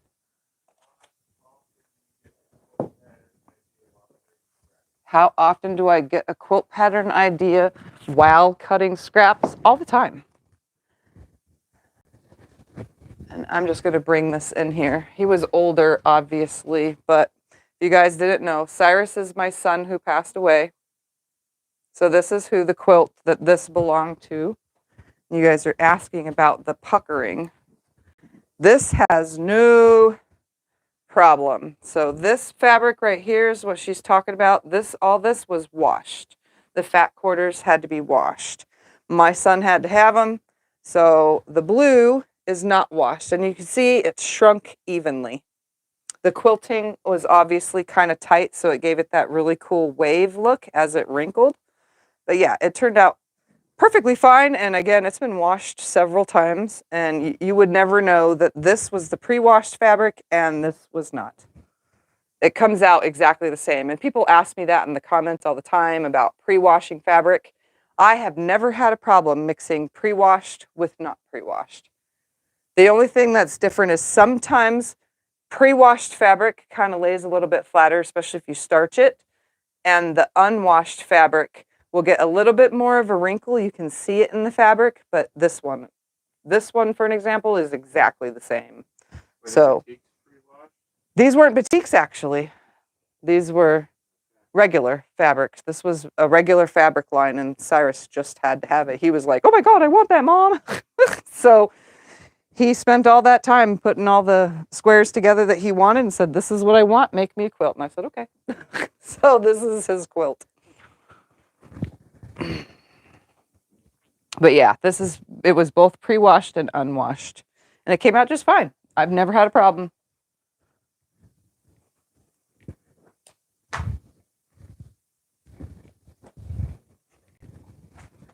But that's an example of it.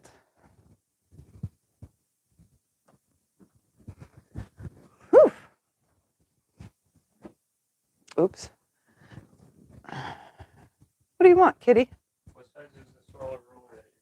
The smaller ruler is 5 inches by 15 inches. Oh no, the smaller one is 2.5 inches by 8 inches. The big one is 5 by 15. 2.5 by 8 and 5 by 15. That's the two sizes. These are Missouri Stars rulers. All right, is that 1 inch? No, it is not. Garbage. Again, since I'm working with 5-inch squares today, this is going to get cut down to 5 inches. And then this next one, let's see what I can get from here. Ooh, I can get a 2-inch strip. I'll line it up. And I can't get nothing from that, so that's garbage. Yeah, somebody actually has come to our house before and taken the bags of these scraps for dog beds. Our shelter here that we have in town, they don't take fabric-filled scrap beds, but personal people that, home or rehome, I guess is the word, of abandoned dogs or find, dogs that have no claimed owner, that take care of those, foster them, I guess is the word, until someone adopts them. There are homes like that do make their own dog beds, so they've taken my scraps before. Just so you guys know that they don't always end up in a landfill.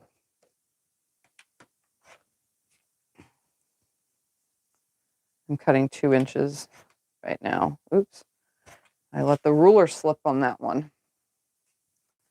I also got to watch for that because sometimes I go so quick when I'm cutting, I actually, miscut sometimes.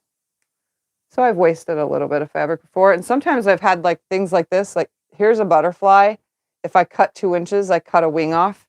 So sometimes I take the scrap and I literally find the 2-inch and I fussy cut it. And I do waste fabric doing this, but that's the perfect butterfly right there. So sometimes I do that. Can you show cutting off the other piles on your table? I get the rhythm of cutting the 5-inch. What do you mean? I don't know. What other piles do you have? I have 1 know what I'm inch, talking about. 1.5 inch, 2 inch, 2.5, 3, 3.5, 4.5, and 5 right now on the table, and some 10-inch. I don't know. We don't understand what you're saying.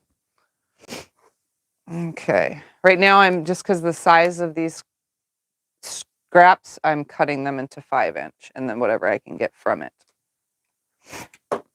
So I can start working on strings next if that's what you guys are asking. Okay, and then it stops right here, and I can get some 1-inch squares from this. And then back to 5s. Oh,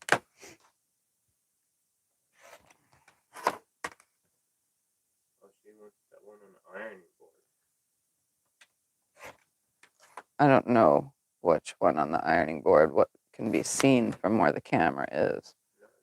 When 1, you 2, held the iron, 3. when you held the camera over there at the beginning. Yeah, I have a strings pile. Is that the one she's talking about?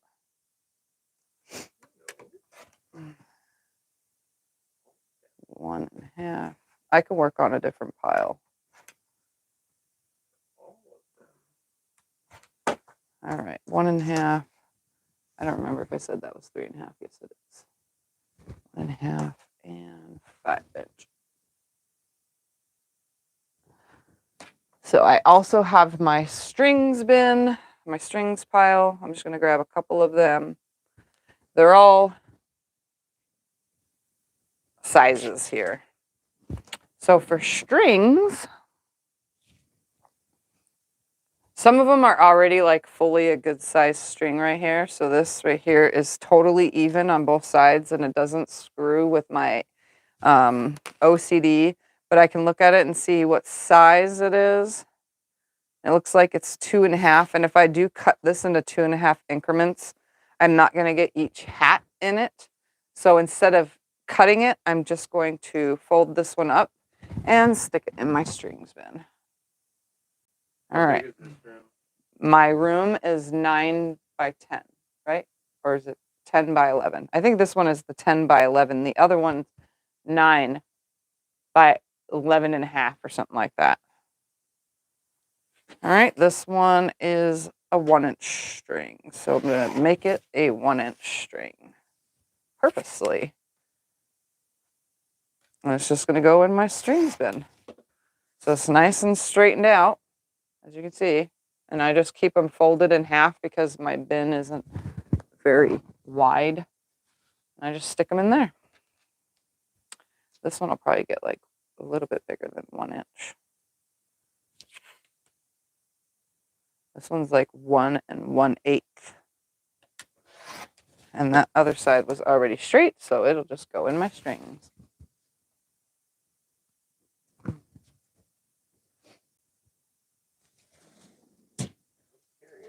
Scott's curious how big the room is now. It's 12. It's right at 12 by, I don't know.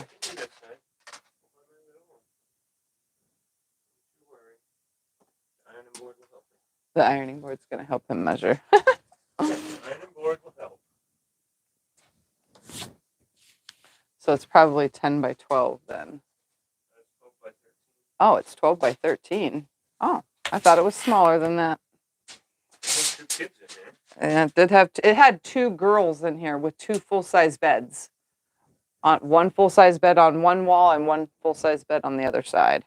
So yeah, I guess it is a big enough room.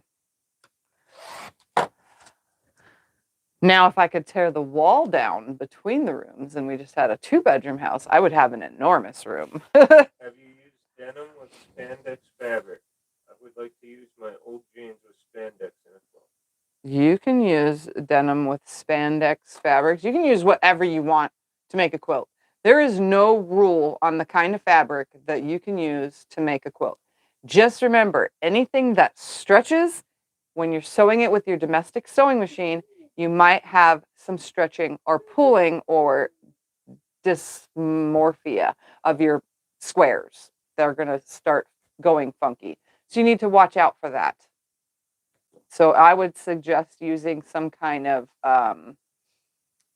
stabilizer, like SF101 or t-shirt stabilizer stuff on anything stretchy. Stretched jeans, on the other hand, they still fray like regular jeans. So I don't know. I haven't used stretch jeans, but I haven't even used them to make a bag yet, because I do have a couple pairs of stretch jeans and I haven't used them.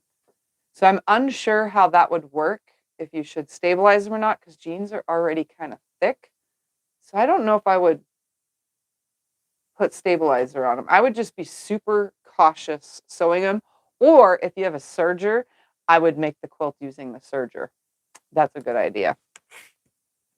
But maybe others in the chat may have done it and they can tell you in the chat, because not just me is here to answer the question. The folks that are in the chat have done things that I haven't done before. All right, so this string gave me a 2-inch strip, and I'm going to subcut it into 2-inch squares. I don't always keep them as strings because my string bin is overflowing, but I don't have any of these in my 2-inch squares, so I'm going to turn these into 2-inch squares. Oops, I'm not going to get 2 inches from that, but I will from one, and then the other I'll get 1.5. Right here, and there's a triangle in the middle, so I'm literally going to fussy cut the triangle on the 1.5-inch square. See, I sometimes waste just a little because I can, and it's not much really. So I do not use the salvages again. I do not use them. I just don't want that. I don't want in my quilt to say 100% premium cotton. Feel the difference, Art Gallery Fabrics. I don't want that in my quilt. And this side says Prisma Elements designed by. There's no purpose.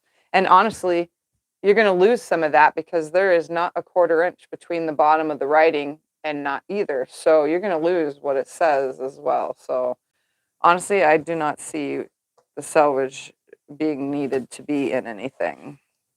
So I'm going to cut that off first because I don't use them, I don't sell them, and I don't need it.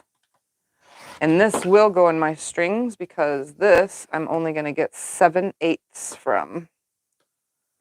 And I do use 7/8 inch strings. It becomes very small in the string quilt, but I use them.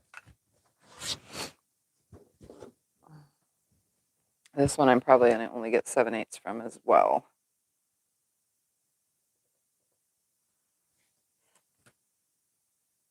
Yeah. So I'm going to cut off the funky side, turn it around. What way do you use your fabric for when you are making your sashing? Across the width or down the line? When I'm making sashing, I use, all right, here's a full length strip right here. I'll grab that. Just for an example. Here is the strip, how it had come off the bolt. I do not use the length of whatever yardage. I cut my sashing strips the width of fabric. So if your 1 yard cut is laid out right here, folded over on top of itself from selvage to selvage, that's how I always say that, then I cut from selvage to selvage. I do not cut along the selvage or the length of my yardage. And then I would subcut it. So if I needed 9-inch sashing strips, I would turn it sideways then, cut the selvage side off first, and then cut 9 inches from that, 9 inches from that. That's how I cut my sashing strips. I don't do the length of the fabric. I actually don't do my borders in the length of my fabric either, unless it was directional fabric. I rarely ever, except for directional fabric, have ever bought, say, 2 yards of fabric so that I could have that, 72 inches that I need for, say, the border of a quilt and have continuous fabric. I have never bought it and then folded it and cut it the length of what I purchased, which is my 72 inches worth of fabric. I've never done that. I mean, I have done that, but I don't ever do it really. That is a very rare occurrence. Again, it's only done if I have directional fabric because the picture runs from top to bottom, you know what I mean? From selvage to selvage instead of along the selvage going sideways. Yeah, I definitely don't do that. Your 2-inch hourglass squares, my 2-inch hourglass squares, I have not sewn them in a while. I have bins though, 2 of them that are filled with hourglass pieces, hourglass blocks. So I make these with these little cutoffs. So these were in the bin as well. These aren't big enough because these are probably from 2-inch pieces, and this is not going to yield me, these triangles will not yield me 2-inch hourglass blocks out of it. These are smaller, so I'll still sew them up like I usually do, but they're not going to get 2-inch. But I save the cutoffs from binding or stitch and flip or snowballing corners. It's all the same thing.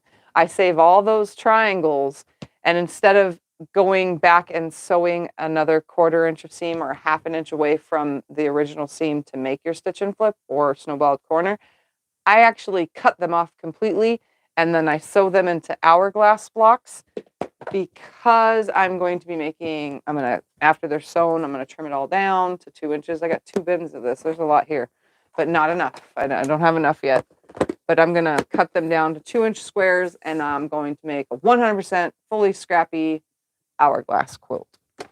There's going to be a lot. It's going to be a lot. But yeah, I have that going on as well. That's another thing I do with my scrap pieces.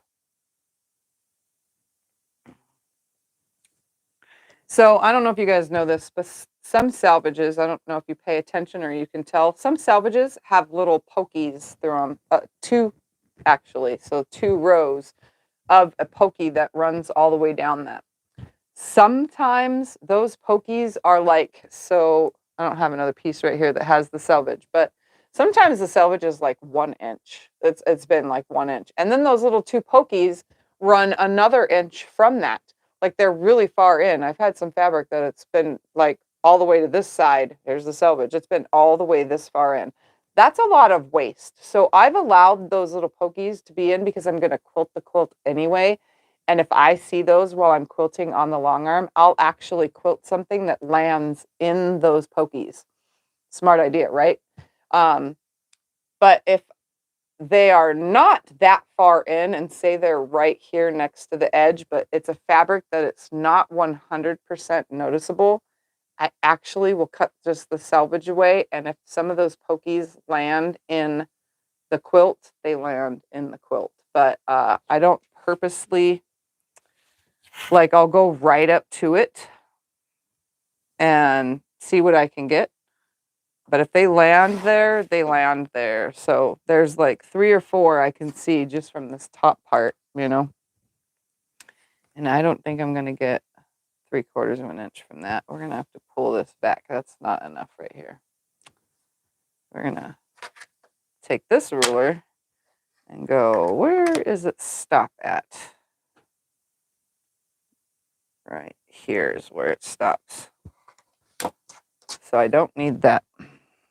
Now I'm going to cut 3/4 of an inch for my strings bin. Some of these are really small. So, but I still use them. And I purposely cut that. If you are one of those people that like sending me fabric, please don't send me 3/4 of an inch or 7/8 of an inch fabric because I really don't like cutting them up. But, if I have them already in my stash of stuff, then I cut them up. But I don't like scraps under an inch usually. All right, here's another long piece. I'm going to just fold it to where I can see that certain amount from the outside. see what I can get from this. While it's straight on the fold, I'm getting every last bit of it. There is a seam running through this piece, and that's okay because this is going to go in my strings bin. It is 1 and 1, 2, 3, 4, 5/8 worth right here, which is the notch right after the 1.5. And there is, as you can see, a nicely pressed open seam right here. And yeah, I tell you guys all the time, I never press my seams open, but this was most likely a border or the back to a quilt. So in the backings of the quilts, all quilt backs, I press that center seam open that runs, across the back of a quilt. All of them. I don't push those to one side or the other. It lays so much flatter on the long arm if it's pressed open. All right, here's another one. Just gonna line it up, cut it to whatever size. If I can get an even number, like 1.5 inch, then I'll cut it. But this one I'm just gonna put in the strings. Do you take customer orders to make quilt kits they send you? What do you mean, custom orders to make quilt kits that they send me? Orders. Do you take customer orders? I do take people orders, yes. If Kits someone, they send you. if they send me a kit to put together, I will do that, yes, as an order. And you get charged just the same as if I was piecing a quilt from start to finish, because that's pretty much what I do. Yes, I do that. Did I not cut that straight because I wasn't paying attention? I really wasn't paying very good attention when I was trimming that piece. Okay. Scotty put links in for, been putting links in for things, and he just put one in for my cutting mat. I think that's what he said. Yeah. I love this Fiskars mat, and they're cheaper. So if it does go bad and you don't get another one because you've lost your receipt, then it's cheap enough to get another one. For me, because I do a lot of quilts, this mat, this one's new. I just put this here, but my other one I had for 8 months. So they last me a little bit of time. I can't say they last forever, but a little bit of time is better than nothing. All right, I'm going to get some 2-inch squares off of this piece. Because why not? I didn't have any touchdown 2-inch squares because it says touchdown across the fabric. It's football fabric. But when it's mixed into a scrap quilt, guess what? You're never going to know. Unless you're like my 4-patch plus quilt where you can see Mario running across the coins perfectly fine. That's 2-inch. Have you ever made a rag rug? Rag rug? No. Actually, I have not made any rug. Everybody's asked over the years, have you made the jelly roll rug? No. And the only reason why is I don't find it appealing. Where would I use it? Why would I need it? The only area rugs we have in our house are in our bathrooms. So.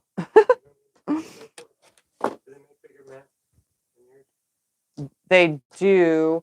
A long time ago, make bigger mats like what I have here. A long time ago, when Tuesday Morning was open, Tuesday Morning actually sold a 36 by 72 mat. Guess how big this table is? 36 by 72. I really wanted to get it. It's a clear one, but then I read the reviews online about it, and I realized that they actually, these self-healing mats, this kind or the Olfa, or because I have an Olfa one too, all these self-healing mats are a little bit more thinner and better than using the big clear ones with the numbers on them. That those ones, when you cut multiple times on that same number, it actually indents it even more than these ones do. So I actually never bought it. I should have, but I didn't, because it would have just been a waste of money. It'd have been, used up in a year on this side of it, and I would have had to turn it around and use the other side for a year. Yeah, and yeah, I go with Fiskars because once you have a receipt, you can go on Fiskars online And if it gets damaged at all, or you can't get those creases out because they guarantee that these aren't going to get ruined and they're self-healing, that you go on and get a free replacement. So, and it's for life, as long as you have that receipt. So if yours lasts you 5 years and you have that 5-year-old receipt, just go on Fiskars online and, file for the replacement, and they'll send you the new one in the mail. That's why I like theirs. How was your Thanksgiving? My Thanksgiving was good. We went to church with a friend and with Scott's parents, and we ate at church, and then we came home and hung out and watched movies all day in bed because, why not? we relaxed, and we were very thankful that we can do that.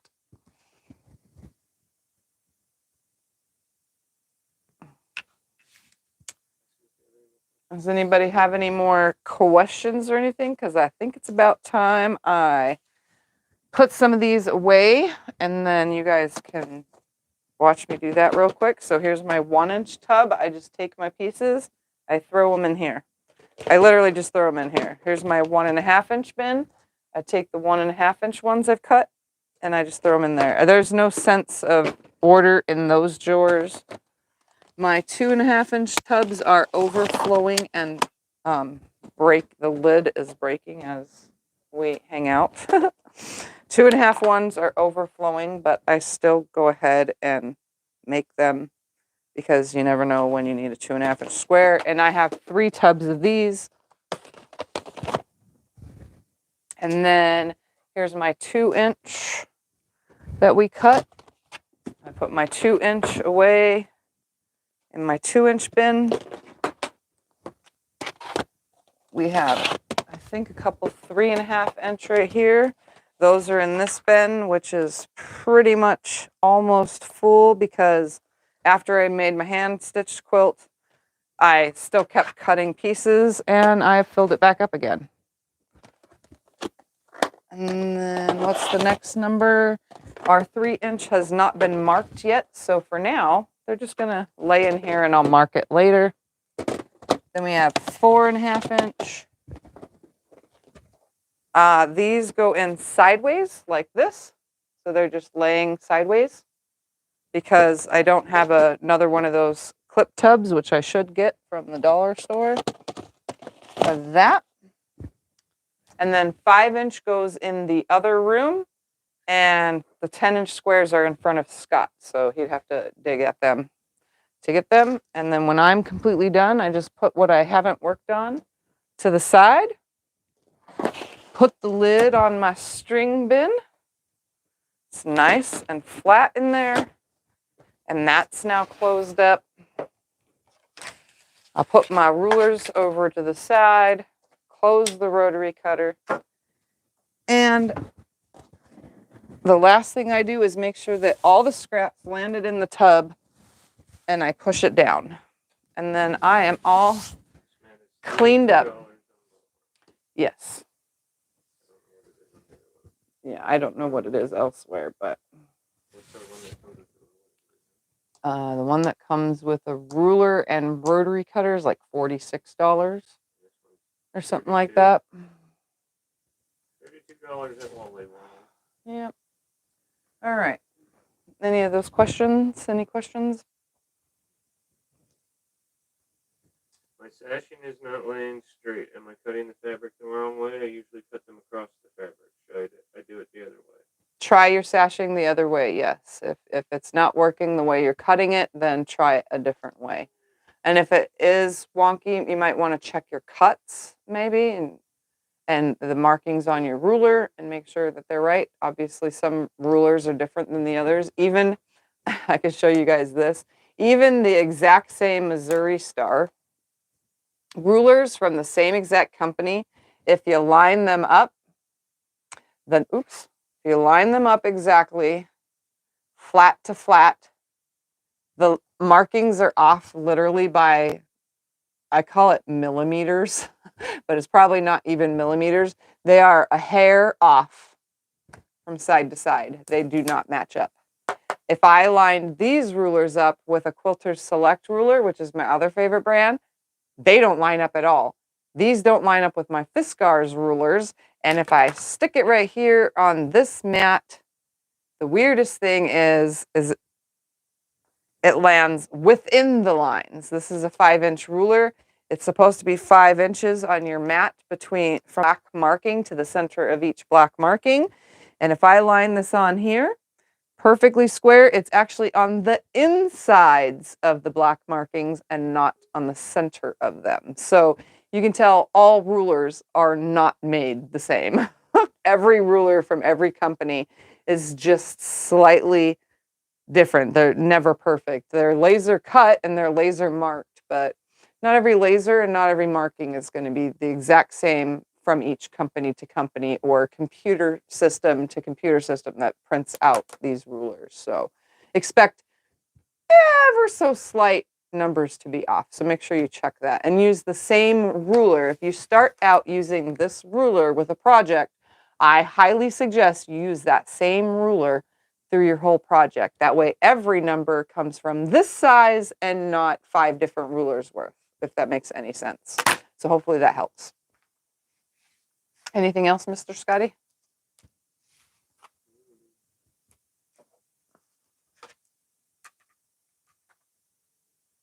That's it. All right, guys. Well, it has been 2 hours, and I try not to go over 2 hours, and I got quite a bit cut up and accomplished, so I feel good. My 5-inch square bin is going to get this much more in it, and I'm going to have to move to a 3rd drawer in that dresser unit because it's filling up quick the more I keep doing this. But I don't want to sew. I really don't feel like it. And you're going to see in tomorrow's video, because there will be a video that comes out tomorrow, and I think you could see it. You could see it in my face that I'm just not in the mood, but I'm doing it. I still sew and I still get things done. So don't forget to check out tomorrow's video. It is not a vlog because I haven't done anything to vlog about. So anyways, I'm going to let you guys go. And what's tomorrow? I don't know what tomorrow is. I don't know. What is the 27th of November? Tomorrow is also mine and Scott's anniversary. One of our anniversaries. We have 2. We celebrate both. So it's our got together anniversary and not our wedding anniversary, which is in January. So tomorrow, Scott and I are probably going to go out to dinner and hang out in bed and watch movies all day because we do that better than anything else. Scott has to work tomorrow. He also has to work tomorrow and do some stuff. So I have a lot to do. anyway, I'm going to get going. Enjoy the video for tomorrow. Hope you enjoyed today's. And don't forget, if you're watching this again, this is most likely a replay. So see you guys. Thank you for hanging out. And I'll see you next Sunday and whenever in between. Bye. Bye-bye. Bye-bye. Bye.